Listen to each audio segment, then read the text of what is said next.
Because while Sarai laughed when God told her that she would be able to bear a child in her old age, or when Abraham decided to take Hagar for himself and have a child to somehow validate the covenant for himself without God's help.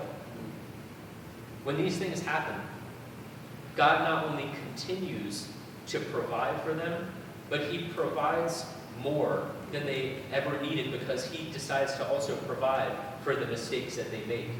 With with Abraham, when he decides to take Hagar for himself, God doesn't abandon Hagar or Ishmael, but instead, God provides for them in a greater sense than we could ever imagine.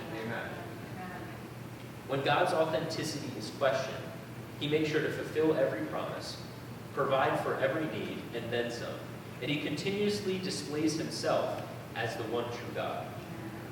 We see here through this covenant that God makes with Abram in Genesis 15 that he is who he says that he is.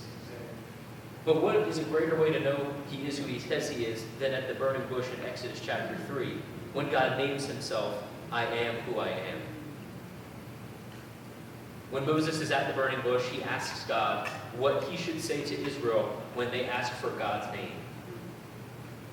And God says, I am who I am. Or the direct Hebrew translates to, I will be what I will be. Now, as a society, we've got it all wrong. Because I've seen people, I know people who have that tattooed on their necks, or that they post it on their Instagram because they think that it means that I can just be who I want to be because I have that right.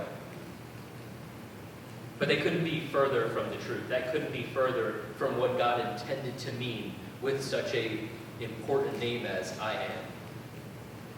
You see, this name means that God is self-sufficient, all-powerful, completely existing, independent of all creation. But we know that because scholars tell us that, or we know that because we've read the commentaries. But God has given this name of himself to Moses to relay to an enslaved people that have been in a country or a nation that serves a pantheon of gods and goddesses, that have had complete control and authority over them for generation after generation after generation. So what God is really saying with this name, more than just that he is self-sufficient, but that he is the only true God.